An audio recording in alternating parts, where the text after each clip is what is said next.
السلام علیکم ورحمۃ اللہ وبرکاتہ لک الحمد یا اللہ الصلاۃ والسلام علیک یا رسول اللہ الصلاۃ والسلام علیک یا حبیب اللہ صلی اللہ تعالی علیہ وسلم۔ محترم حضرات، میں محمد اسماعیل حسین نوری آج آپ کو حضرت خواجہ غریب نواز رحمۃ اللہ تعالی علیہ کے بارے میں کچھ بیان سنانے کی کوشش کروں گا۔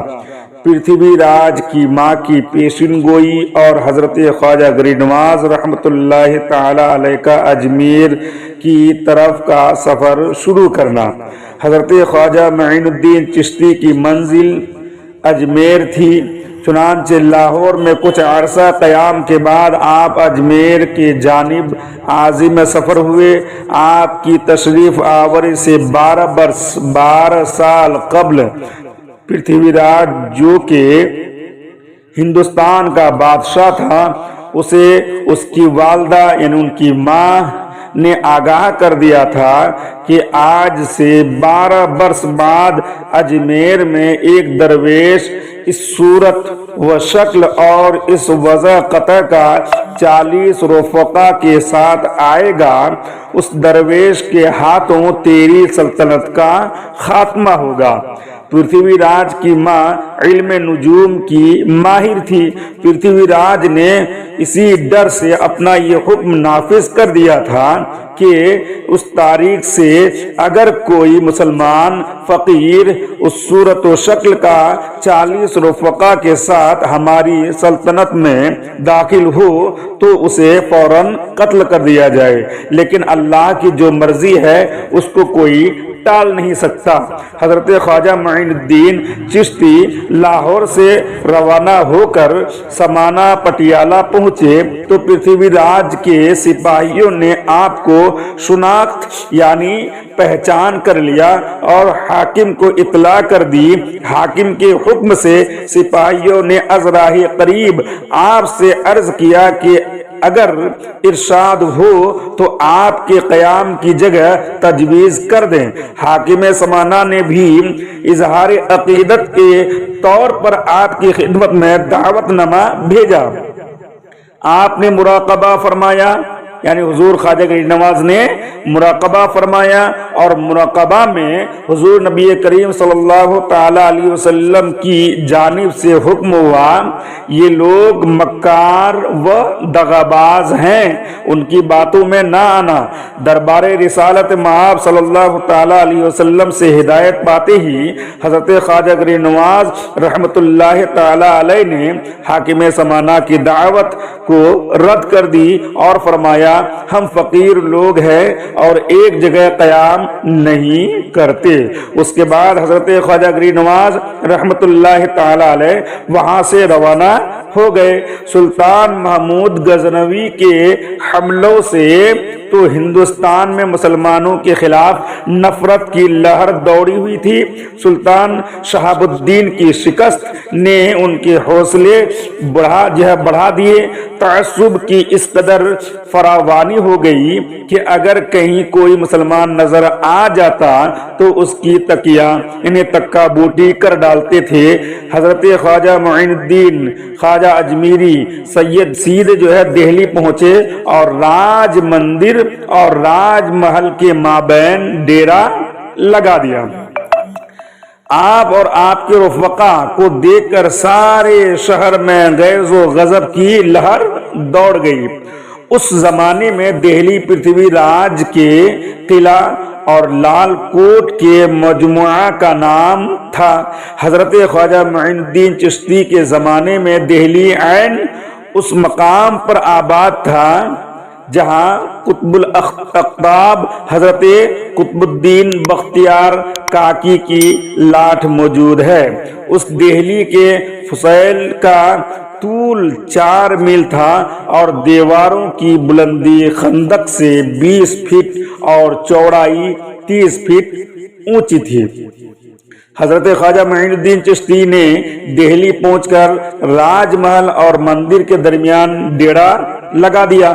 آپ کے روحانی رعب و جلال کی وجہ سے کسی بے دین کو اذیت پہنچانے کی جرات تو نہیں ہوئی، مگر شہر کے معززین کا ایک وفد کھانڈے راؤ حاکم دہلی کے پاس جا کر فریادی ہوا، ان مسلمان فقیروں سے دیوتا ناراض ہو رہے ہیں، اگر ان لوگوں کو اولین فرصت میں شہر بدر نہ کیا گیا تو دیوتاؤں کا قہر تباہی سلطنت کا باعث ہوگا۔ کھانڈے راؤ حاکم دہلی نے اس وقت حکم دیا کہ ان فقیروں کو شہر سے نکال دیا جائے۔ حاکم دہلی کھانڈے راؤ کے حکم کی تعمیل کے لیے پولیس کا ایک دستہ حضرت خواجہ معین الدین چشتی کے پاس آیا اور آپ سے بات چیت کی اور حالات دریافت کیے گئے۔ اس پولیس افسر اور اس کے سپاہی آپ کے اخلاق و مواعظ سے اس قدر متاثر ہوئے کہ فوراً حلقہ بگوش اسلام ہو گئے اور آپ کے جانثار بن گئے۔ ان لوگوں کے مسلمان ہو جانے سے دوسرے لوگوں میں بھی رغبت پیدا ہوئی اور یوں رفتہ رفتہ چند دنوں میں سینکڑوں راجپوت مسلمان ہو گئے۔ سبحان اللہ۔ حضرت خواجہ معین الدین چشتی کی بزرگی اور کرامات کا چرچا سن کر ضرورت مندوں کا تانتا بن گیا۔ دہلی میں اسلام کی شمع روشن ہو گئی اور پروانوں کا ہجوم جمع ہونے لگا۔ تھوڑے ہی دنوں میں ہندوؤں کی بہت بڑی خاصی تعداد مسلمان ہو گئی۔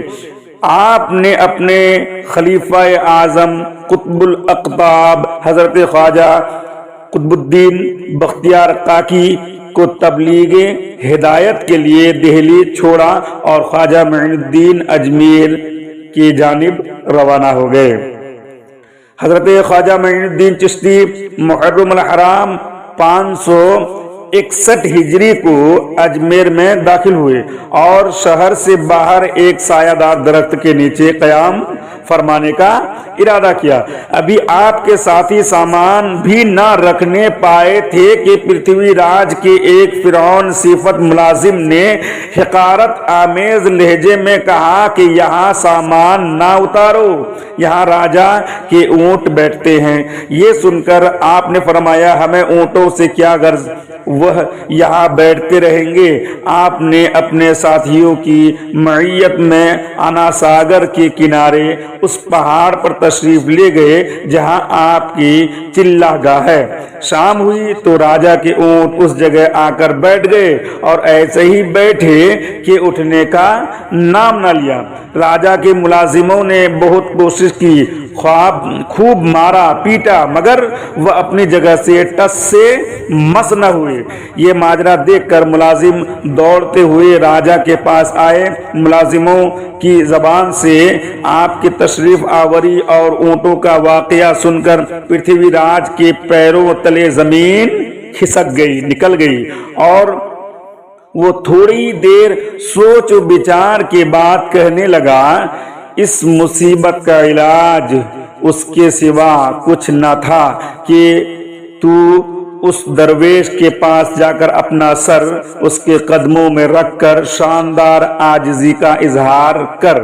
چنانچہ ملازموں نے ایسا ہی کیا اور پرتھوی راج اپنی ماں کی پیشین گوئی سے پہلے ہی خائف تھا اور حضرت خواجہ معین الدین چشتی کی اجمیر آمد سے اسے کامل یقین ہو گیا تھا کہ ان کا مقابلہ اس کے بس کا کام نہیں ہے۔ سرحد اور اندرونی ملک کے انتظام کے باوجود اس فقیر کا صحیح سالم پہنچ جانا یقیناً موت کا پیغام تھا، مگر وہ راجا تھا اور ہندوستان کا سب سے بڑا راجا، حکومت، طاقت اور دولت اس کے پاس تھی۔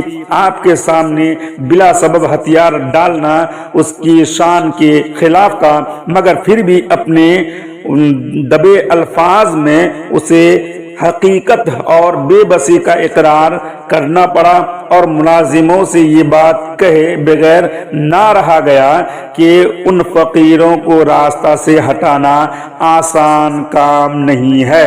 اس تازہ مصیبت کا علاج یہی تھا کہ اس فقیر کے قدموں میں سر رکھ کر عاجزی سے کام لے کر اپنا مطلب نکالے تاکہ رسوائی سے بچ سکے۔ ملازموں نے حکم کی تعمیل کی اور حضرت خواجہ معین الدین چشتی کے قدموں میں سر رکھ کر معافی مانگی۔ آپ نے فرمایا جا تیرے اونٹ کھڑے ہو گئے ہیں۔ سبحان اللہ۔ ملازموں نے واپس آ کر دیکھا تو اونٹ کھڑے کے کھڑے تھے۔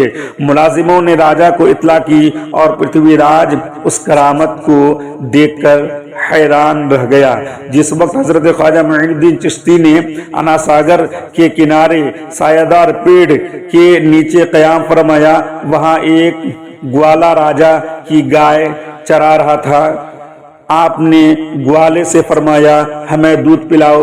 گوالے نے کہا یہ راجا کے گایوں کی بچھیاں ہیں اور ان میں سے کوئی بھی دودھ دینے والی نہیں ہے، دودھ نہیں دیتی ہے۔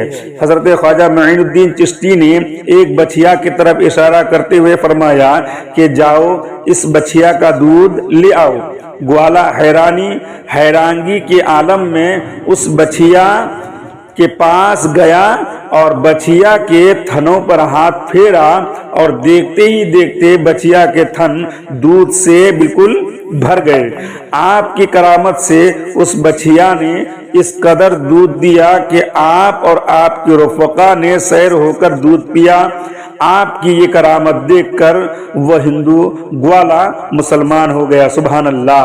گزشتہ واقعہ سے کفار کی عاجزی اور بے بسی نمایاں ہو چکی تھی اور یہ حقیقت علم نشرح ہو چکی تھی کہ حضرت خواجہ معین الدین چشتی کا مقابلہ دشوار ہے۔ اس لیے جنگ چھوڑ کر برہموں نے ایک اور راستہ اختیار کیا اور وہ مندروں کے سب سے بڑے پجاری رام دیوتا مہنت کے پاس گئے اور اس سے تمام حالات بیان کیے اور مدد کی درخواست کی۔ رام دیو نے ساری کہانی سن کر بڑی دیر تأمل کے بعد کہا یہ فقیر بڑا صاحب کمال اور پہنچا ہوا ہے اور میں اس کا مقابلہ نہیں کر سکتا۔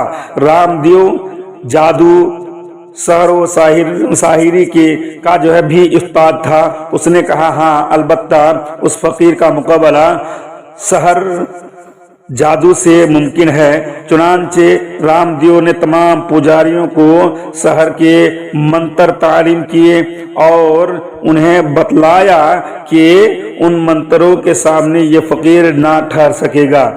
جادو کی تعلیم کے بعد رام دیو اپنے شاگردوں کے ہمراہ انا ساگر کے کنارے آیا۔ رام دیو سب سے آگے تھا اور اس کے پیچھے تمام پجاری اور شاگرد تھے۔ جس وقت رام دیو اور اس کے شاگردوں نے منتروں کو پڑھنا شروع کیا، کسی خادم نے حضرت خواجہ معین الدین چشتی کو صورتحال سے آگاہ کیا۔ آپ نے فرمایا سحرکار جادوگر کچھ نہیں ہوگا اور سحرکار گرنا ہوگا، یہ دیو راہ راست پر آ جائے گا۔ یہ فرما کر حضرت خواجہ معین الدین چشتی نماز میں مشغول ہو گئے۔ تھوڑی سی دیر میں رام دیو اور اس کے ساتھی آپ کے بالکل قریب آ گئے۔ آپ نے نماز سے فارغ ہو کر جو ہی اس مجموعہ پر نظر ڈالی وہ سب اپنی جگہ پر رک گئے، ان کی زبانوں پر تالے پڑ گئے اور قوت رفتار و گفتار سلب ہو کر رہ گئی۔ رام دیو حضرت خواجہ معین الدین چشتی کو دیکھ کر بید کی طرح تھر تھر کانپنے لگا۔ وہ اپنی زبان سے رام رام کہنا چاہتا تھا مگر زبان سے رحیم رحیم نکلتا تھا۔ یہ حال دیکھ کر پجاریوں نے رام دیو کو نصیحت کرنی شروع کر دی مگر اس کی یہ حالت تھی کہ لکڑی، ڈنڈا اور پتھر جو بھی ہاتھ لگا پجاریوں پر پل گیا اور بیسوں پجاریوں کے سر پھاڑ دیے، ہاتھ پیر توڑ دیے، جس کے بعد پجاری بھاگ گئے۔ حضرت خواجہ معین الدین چشتی نے ایک خادم کے ہاتھ پیالہ پانی سے بھرا رام دیو کے پاس بھیجا۔ رام دیو بشوق تمام پانی پی گیا۔ پانی کا پینا تھا کہ اس کے دل سے کفر کی ظلمت محو ہو گئی اور وہ آپ جیسے کے قدموں میں گر پڑا، توبہ کی اور مسلمان ہو گیا۔ رام دیو کے مسلمان ہونے سے آپ بہت خوش ہوئے اور اس کا نام شادی دیو رکھا۔ حضرت خواجہ گری نواز، کتاب حوالہ حضرت خواجہ گری نواز کے 100 واقعات۔ واللہ عالم بالصواب۔ السلام علیکم ورحمۃ اللہ وبرکاتہ۔ جو حضرات اب تک ہمارے چینل کو سبسکرائب نہیں کیے ہیں پلیز ہمارے چینل کو سبسکرائب کریں اور زیادہ سے زیادہ اس ویڈیو کو شیئر کرنے کی کوشش کریں۔